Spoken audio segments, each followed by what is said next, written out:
दोस्तों नमस्कार, कैसे हैं आप लोग। तो आज के टॉपिक हमारा है कि भारत का विभाजन कैसे हुआ। भारत का विभाजन में कौन कौन सी बाधाएं आई, कौन कौन से दंगे हुए, संपत्ति का बंटवारा कैसे हुआ और तरह की कई कई समस्याएं आई थी। तो आज हम इसी के बारे में आप सबको जानकारी देने वाले हैं। तो जानकारी देने से पहले अगर आपने हमारे चैनल पर नए हैं तो चैनल को सब्सक्राइब ज़रूर करें और साथ में बेल आइकन को भी ऑल पर क्लिक कर लें ताकि हम जब भी वीडियो बनाएं तो आपके पास जल्द पहुंचे। तो चलिए वीडियो को शुरू करते हैं। दोस्तों, भारत का विभाजन माउंटबेटन योजना के आधार पर निर्मित भारतीय स्वतंत्रता अधिनियम 1947 के आधार पर किया गया। इस अधिनियम में कहा गया कि 15 अगस्त 1947 को भारत व पाकिस्तान अधिराज्य नामक दो स्वायत्तोपनिवेश बना दिए जाएंगे और उनको ब्रिटिश सरकार सत्ता सौंप देगी।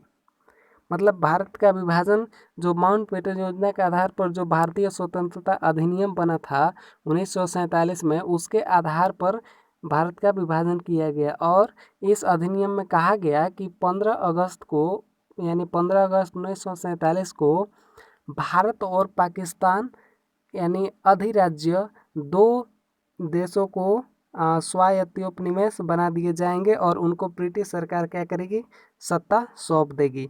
अब स्वतंत्रता के साथ ही 14 अगस्त को पाकिस्तान अधिराज्य यानी जिसको बाद में जमहूरिया पाकिस्तान बोला जाता है।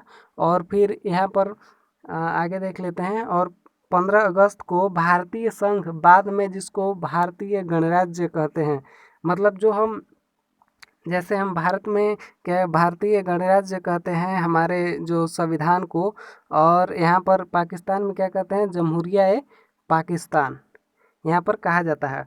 और आगे क्या है कि 15 अगस्त को भारतीय संघ और बाद में यानी जो भारतीय गणराज्य, भारत का गणराज्य उसकी स्थापना की गई। और फिर इस घटनाक्रम में मुख्यतः ब्रिटिश भारत के बंगाल प्रांत को पूर्वी पाकिस्तान और भारत के पश्चिम बंगाल राज्य में बांट दिया गया। और इसी तरह क्या किया गया कि ब्रिटिश भारत के पंजाब प्रांत को पश्चिमी पाकिस्तान और पंजाब प्रांत को पश्चिमी पाकिस्तान में कर दिया गया। और फिर पाकिस्तान का पंजाब, मतलब कि यहाँ पर देखिए मैप में समझते हैं।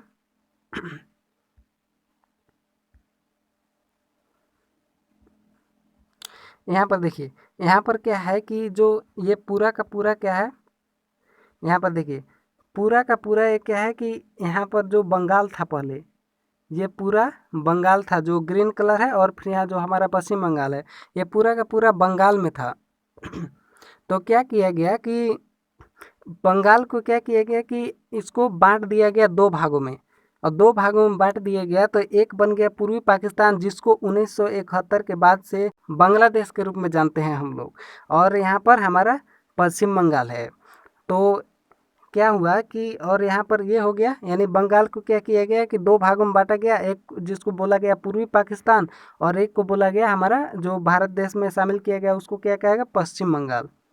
ठीक है। और यहाँ पर वैसे ही यहाँ पर देख लीजिए, यहाँ पर देखिए पंजाब में क्या किया गया, यहाँ पर पंजाब में क्या किया गया कि यहाँ पर देखिए पंजाब इतना था, पूरा इतना बड़ा था, तो इसको भी हाफ कर दिया गया। और ये बन गया जो जो पंजाब पाकिस्तान पाकिस्तान में का गया उसको कहा गया पश्चिमी पूर्वी, पाकिस्तान, और जो पंजाब भारत में है ये वो भारत का पाकिस्तान का पंजाब है। पूर्वी पंजाब।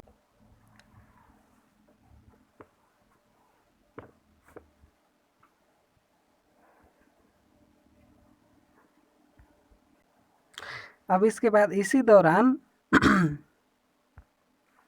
अब इसके बाद इसी दौरान ब्रिटिश भारत में से सिलोन यानी जिसको अब श्रीलंका कहा जाता है, और सिलोन और बर्मा यानी जिसको म्यांमार कहा जाता है उसको भी अलग कर दिया गया। यानी इसी दौरान क्या किया गया, ब्रिटिश भारत से क्या किया गया कि सिलोन को यानी जिसको अब श्रीलंका कहा जाता है, और जो म्यांमार है यानी म्यांमार यानी बर्मा, पहले म्यांमार का पुराना नाम बर्मा है तो बर्मा कहा जाता है, तो उसको भी अलग कर दिया गया था उसी समय। और फिर इसके बाद क्या हुआ कि लेकिन इसे भारत के विभाजन में शामिल नहीं किया जाता है। मतलब श्रीलंका को और बर्मा को भी अलग कर दिया गया था, लेकिन इसको भारत के विभाजन में शामिल नहीं किया जाता है। और इसी तरह 1971 में पाकिस्तान के विभाजन और बांग्लादेश की स्थापना को भी इस घटनाक्रम में नहीं गिना जाता है। मतलब 1900 इसी तरह क्या किया गया कि 1971 में पाकिस्तान के विभाजन और बांग्लादेश की स्थापना को इस घटनाक्रम में मतलब शामिल नहीं किया जाता है। और नेपाल और भूटान इस दौरान स्वतंत्र राज्य थे और इस बंटवारे में प्रभावित नहीं हुए। उस टाइम पर क्या हुआ कि नेपाल और भूटान स्वतंत्र राज्य थे, तो उस पर कोई प्रभाव नहीं पड़ा भारत के बंटवारे का, यानी ब्रिटिश भारत के बंटवारे का, क्योंकि उस समय बंटवारा नहीं हुआ था, तो उससे पहले ब्रिटिश भारत ही कहेंगे।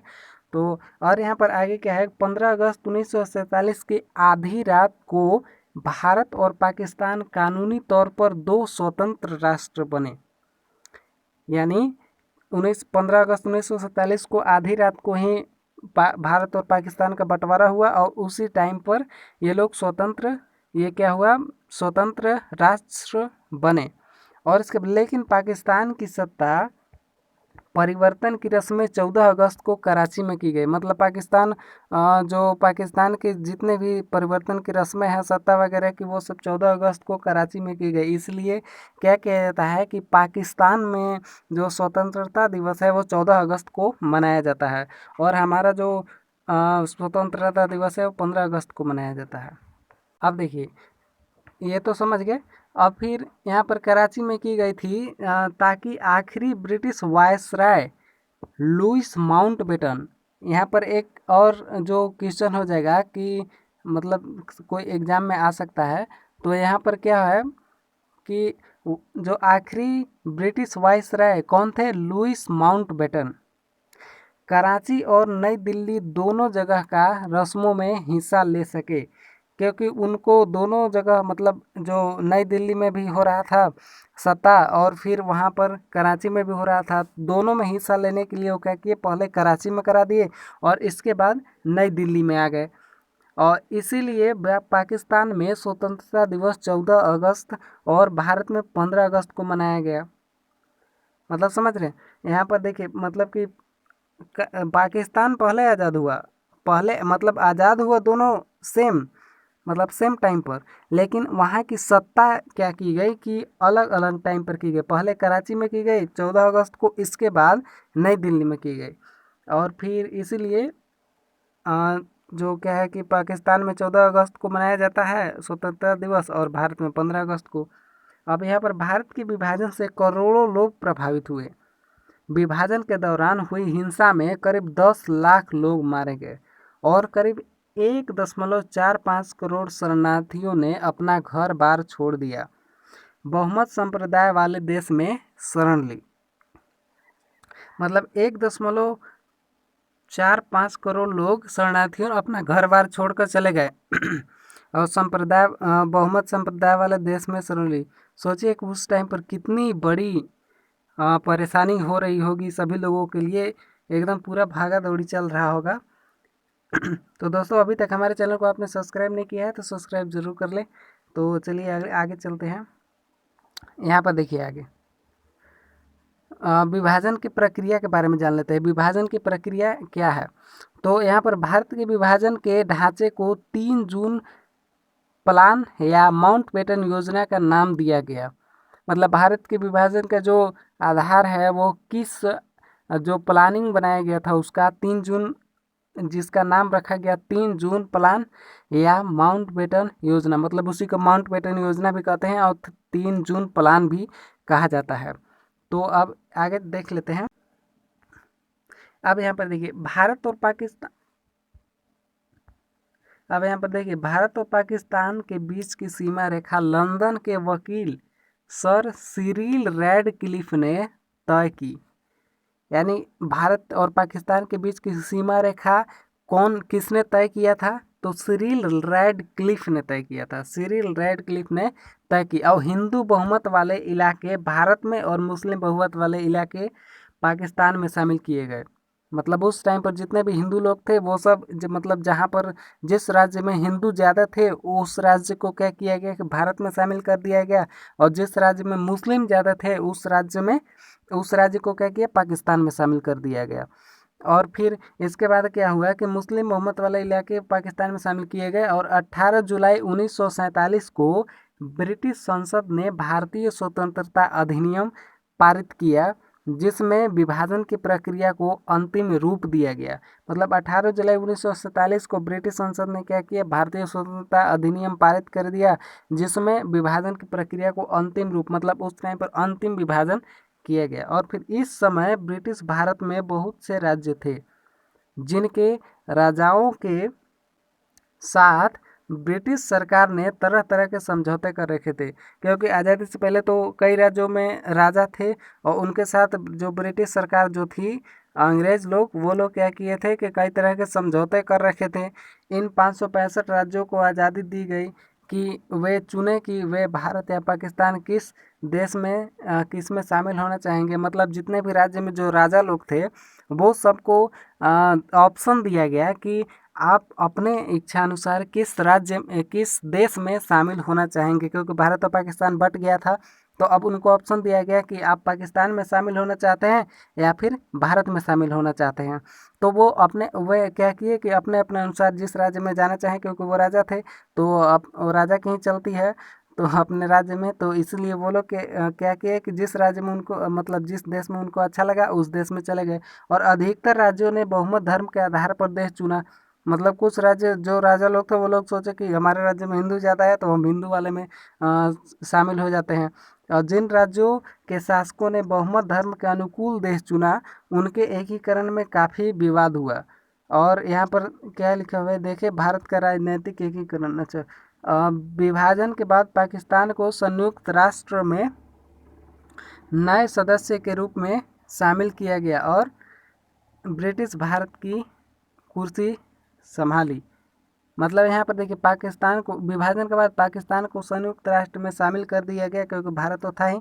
अब इसके बाद किया गया और नए सदस्य के रूप में शामिल किया गया, और भारत ने ब्रिटिश भारत की जो कुर्सी संभाली। अब इसके बाद संपत्ति का बंटवारा कैसे हुआ ये जान लेते हैं। यहाँ पे देखिए, ब्रिटिश भारत की संपत्ति को दोनों देशों के बीच बांटा गया, लेकिन यह प्रक्रिया बहुत लंबी खींचने लगी और गांधी जी ने भारत सरकार पर दबाव डाला कि वह पाकिस्तान को धन जल्दी भेजे। मतलब कि उस समय क्या हुआ कि धन का बंटवारा हो रहा था तो काफ़ी दिक्कत होगा, क्योंकि धन किसको ज़्यादा मिले किसको कम मिल जाए तो इस पर लड़ाई झगड़े युद्ध वगैरह हो सकते थे। तो इसीलिए यह थोड़ा लंबा चलने लगा, और गांधी जी ने भारत सरकार पर दबाव डाला कि वह पाकिस्तान को जल्दी धन भेज दे। और जबकि इस समय तक भारत और पाकिस्तान के बीच युद्ध शुरू हो चुका था। मतलब कि धन जल्दी भेजने के चक्कर में कि हमारा जल्दी दे दो, और इस चक्कर में क्या हुआ कि युद्ध शुरू हो गया और दबाव बढ़ाने के लिए अनशन शुरू कर दिया, और भारत सरकार को इस दबाव के आगे झुकना पड़ा और पाकिस्तान को धन भेजना पड़ा। और 22 अक्टूबर 1947 को पाकिस्तान ने कश्मीर पर आक्रमण कर दिया, और उससे पूर्व माउंटबेटन ने भारत सरकार से पाकिस्तान सरकार को 55 करोड़ रुपए देने का परामर्श दिया। मतलब माउंटबेटन ने क्या किया कि पहले क्या हुआ, 22 अक्टूबर 1947 को पाकिस्तान ने कश्मीर पर आक्रमण कर दिया कि हमारा धन जल्दी भेजो नहीं तो हम कश्मीर पर कब्जा करेंगे। और उससे पहले क्या हुआ कि माउंटबेटन ने भारत सरकार से पाकिस्तान सरकार को 55 करोड़ रुपया देने का परामर्श दे दिया था। अब इसके बाद आगे क्या हुआ कि केंद्रीय मंत्रिमंडल ने आक्रमण के दृष्टिगत यह राशि देने को टालने को निर्णय लिया। मतलब जो भारत के केंद्रीय मंत्रिमंडल है, आक्रमण को देखते हुए यह राशि देने को मतलब नहीं देने को कहा। और इसके बाद क्या हुआ कि गांधी जी ने उसी समय यह राशि तुरंत दिलवाने के लिए आमरण अनशन शुरू कर दिया। मतलब महात्मा गांधी सोचे कि युद्ध अगर ज़्यादा चलेगा, क्योंकि वो अहिंसा के मार्ग पर चलते थे, तो इसीलिए उन्होंने सोचा युद्ध से अच्छा हम उनको पैसे दे दें। तो इसीलिए जिसके परिणाम स्वरूप यह राशि पाकिस्तान को भारत के हितों के विपरीत दे दी गई। और नाथूराम गोडसे को महात्मा गांधी का यही काम अच्छा नहीं लगा, और इसीलिए नाथूराम गोडसे ने क्या किया, महात्मा गांधी पर गोली चला दी थी।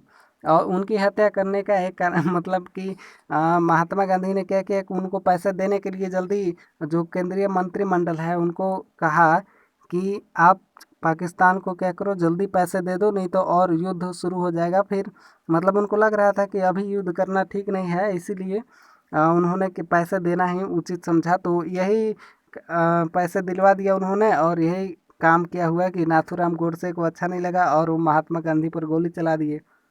अब इसके बाद क्या हुआ कि दंगे कौन कौन से हुए। अब यहाँ पर पाकिस्तान जो भारत पाकिस्तान के बंटवारे पर कौन कौन से दंगे हुए उस टाइम पर। तो यहाँ पर देखिए, बहुत से विद्वानों का मत है कि ब्रिटिश सरकार ने विभाजन की प्रक्रिया को ठीक से नहीं संभाला, क्योंकि स्वतंत्रता की घोषणा पहले और विभाजन की घोषणा बाद में की गई। यह भी सही है कि यहाँ पर ब्रिटिश सरकार ने क्या किया था कि दोनों देश आज़ाद पहले हो गया और विभाजन बाद में हुआ। स्वतंत्रता की घोषणा पहले कर दी और विभाजन की घोषणा बाद में की गई। और देश में शांति कायम रखने की जिम्मेवारी भारत और पाकिस्तान की नई सरकारों के सर पर आई। मतलब दोनों को शांति जैसे नहीं बांटते समय उस समय पूरे दंगे वंगे हो रहे थे।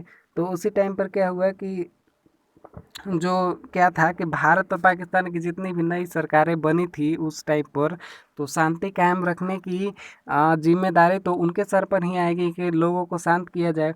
अब इसके बाद ये किसी ने यह नहीं सोचा था कि बहुत से लोग इधर उधर जाएंगे, और लोगों का विचार था कि दोनों देशों में अल्पमत संप्रदाय के लोगों के लिए सुरक्षा का प्रबंध किया जाए। लेकिन दोनों देशों की नई सरकारों के पास हिंसा और अपराध से निपटने के लिए आवश्यक प्रबंध नहीं था। मतलब उस टाइम पर अगर युद्ध होता तो बहुत पूरा मतलब सर्वनाश टाइप का हो जाता, क्योंकि उस टाइम पर जो युद्ध से निपटने के लिए या फिर हिंसा वगैरह से निपटने के लिए उस समय प्रबंध वगैरह नहीं था। उस समय अगर युद्ध वगैरह होता तो काफ़ी लोग मारे जाते, और यही इसी कारण था कि उस टाइम पर महात्मा गांधी सोचे कि उन लोगों को पैसे देना ही अच्छा है। तो पैसे दे दे तो मतलब लोगों की जानें भी बच जाएंगी। और इसके बाद क्या हुआ कि इसके फलस्वरूप क्या हुआ, मतलब उस समय नहीं था तो दंगा हुआ और लोगों की जानें गई, और बहुत से लोगों को घर छोड़कर भागना पड़ा। यही देखकर तो महात्मा गांधी ने बोला था। और इसके बाद अंदाज़ा लगाया जाता है कि इस दौरान लगभग 5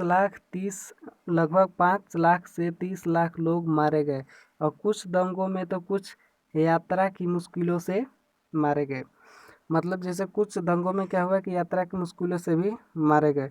और आलोचकों का मत है कि आज़ादी के समय हुए नरसंहार व अशांति के लिए अंग्रेजों द्वारा समय पूर्व सत्ता हस्तांतरण करने की शीघ्रता व तात्कालिक नेतृत्व की अदूरदर्शिता उत्तरदायी थी। मतलब आलोचकों का मत क्या है कि आज़ादी के समय हुए जितने भी नरसंहार और अशांति के लिए कौन सी जिम्मेदार थी, तो समय पूर्व सत्ता हस्तांतरण करने की शीघ्रता, और उसके बाद मतलब जल्दी जल्दी में वो लोग क्या किए, सत्ता सौंप दिए, और इसके बाद तात्कालिक नेतृत्व की अदूरदर्शिता उत्तरदायी हो गई। अब इसके बाद क्या हुआ कि जन स्थानांतरण कैसे हुआ उस टाइम, अब ये भी जान लेते हैं। तो यहाँ पे देखिए, विभाजन के दौरान पंजाब में एक ट्रेन पर शरणार्थी विभाजन के बाद महीनों में दो नए देशों के बीच विशाल जन स्थानांतरण हुआ। मतलब पंजाब के एक ट्रेन पर शरणार्थी विभाजन के बाद के महीनों में, यानी विभाजन के बाद के महीनों में दोनों नए देशों के बीच विशाल जन स्थानांतरण हुआ। मतलब पंजाब से कुछ लोग पाकिस्तान गए, कुछ लोग क्या बहुत से लोग पाकिस्तान गए, और पाकिस्तान से पंजाब में आए। मतलब जो पंजाब था पाकिस्तान में पड़ गया था, तो वहाँ से इस पंजाब में आए, और इस पंजाब से कुछ लोग थे जो पाकिस्तान जाना चाहते थे, तो उस टाइम पर गए। तो यहाँ पर ट्रेनों में ज़्यादा भीड़ भाड़ देखी गई थी। और इसके बाद पाकिस्तान में बहुत से हिंदुओं और सिखों को बलात् बेघर कर दिया गया। और पाकिस्तान में बहुत से क्या किया गया, मतलब वहाँ पर जो पाकिस्तान में क्या मुस्लिम लोग चले गए थे ज़्यादा, तो वहाँ पर क्या किया, हिंदू लोग को और जो सिख लोग थे उन सबको क्या किया गया कि बेघर कर दिया गया, तुम लोग जाओ, भागो यहाँ पर, भारत में जाओ, हमारे देश में मत रहो। तो इसलिए वो लोग को भी बेघर कर दिया गया, जिसके चलते वहाँ से उनको आना पड़ा, और कुछ लोगों को तो वहाँ पर मार भी दिया गया था। तो लेकिन फिर यहाँ पर आगे देख लेते हैं, लेकिन भारत में गांधी जी ने कांग्रेस पर दबाव डाला और सुनिश्चित किया कि मुसलमान अगर चाहे तो भारत में रह सकते हैं।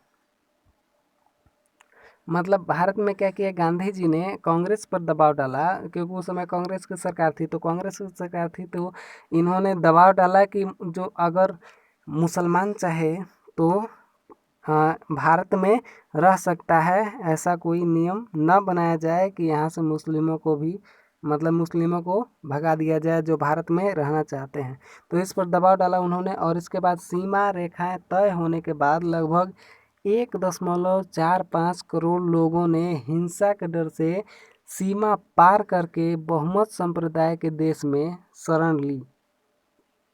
मतलब उस टाइम पर क्या हुआ कि जो इतने यानी 1.45 करोड़ लोग हिंसा के डर से, मतलब उस टाइम पर मतलब लड़ाई झगड़े होने के डर से क्या किया उन लोग कि दूसरे देश में चले गए। मतलब और लोग जो थे वो दूसरे देश में चले गए, मतलब भारत को भी छोड़ दिए, पाकिस्तान में भी नहीं गए, और दूसरे देश में चले गए उस टाइम पर। क्योंकि उस टाइम पर मतलब ऐसा माहौल था कि यहाँ पर दंगे वंगे तो होने के चांस ही बहुत ज़्यादा थे, और हुए भी थे थोड़ी बहुत। और इसके बाद क्या हुआ कि हाँ, कुछ लोग जो डर के मारे दूसरे देश में चले गए। और भारत की जनगणना 1951 के अनुसार विभाजन के एकदम बाद 72 लाख 26 हजार मुसलमान भारत को छोड़कर पाकिस्तान गए।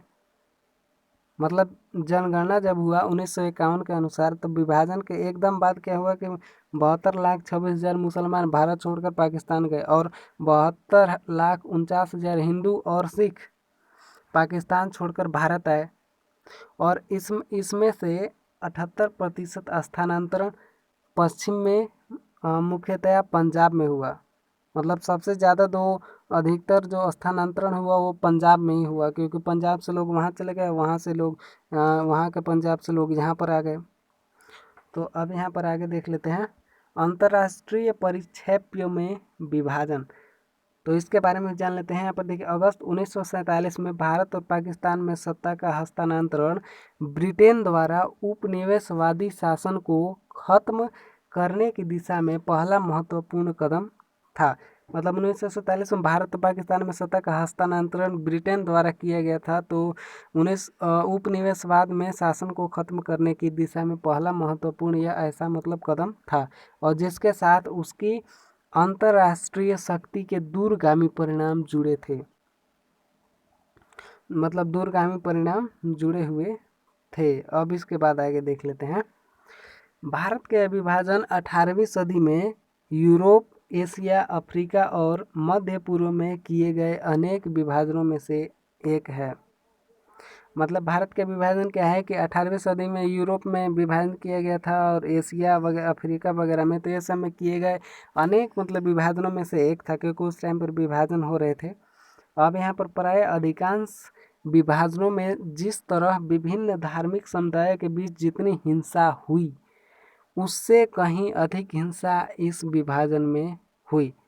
मतलब अधिकांश विभाजनों में जिस मतलब और भी देशों में विभाजन हुए, तो उस टाइम पर वहाँ पर जितना भी हिंसा हुआ, उससे कहीं अधिक भारत के विभाजन में हिंसा हुआ। और साम्राज्यशाही ब्रिटेन द्वारा किया गया भारत का यह विभाजन उसके द्वारा किए गए 4 विभाजनों में से एक था। मतलब पहले से जो क्या किया था ब्रिटेन की, भारत मतलब कि और देशों का ही विभाजन कराया था अब ब्रिटेन 4 देशों का, तो उसमें से एक था, मतलब ये जो 4 देशों में से एक था भारत, जिसमें विभाजन किया गया ब्रिटिश सरकार के द्वारा। और उसने आयरलैंड और फिर फिलिस्तीन और साइप्रस में विभाजन कराया, और उसने इन विभाजनों का कारण यह बताया कि अलग अलग संप्रदाय के लोग एक साथ मिलकर नहीं रह सकते। मतलब कि ब्रिटिश सरकार ने क्या किया कि फिलिस्तीन और साइप्रस के भी विभाजन कराया था। उसने इन विभाजनों का कारण, मतलब जो फिलिस्तीन और साइप्रस का विभाजन कराया था उस टाइम पर, तो उसमें ये बताया, ब्रिटिश सरकार बताया कि जो विभिन्न संप्रदाय के लोग हैं वो एक साथ मिलकर नहीं रह सकते, इसलिए उसने क्या किया, फिलिस्तीन और साइप्रस का भी विभाजन करा दिया। और जबकि इन विभाजनों के पीछे केवल धार्मिक और नस्ली कारण नहीं था, बल्कि और भी कारण था, और बल्कि ब्रिटेन के सामरिक और राजनीतिक हित भी शामिल थे।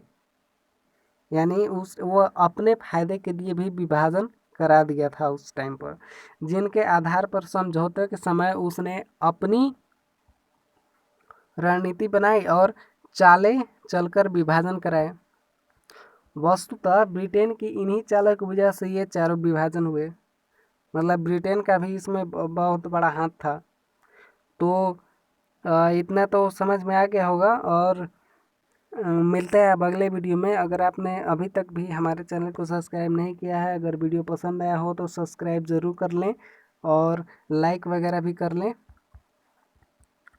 वीडियो को। तो अब मिलते हैं अगले वीडियो में, तब तक के लिए धन्यवाद। और वीडियो कैसा लगा कमेंट में ज़रूर बताइएगा, और कोई मिस्टेक हुआ होगा तो भी कमेंट में ज़रूर बताइएगा, हम उसको सुधारने की कोशिश करेंगे। तो मिलते हैं अगले वीडियो में, तब तक के लिए धन्यवाद।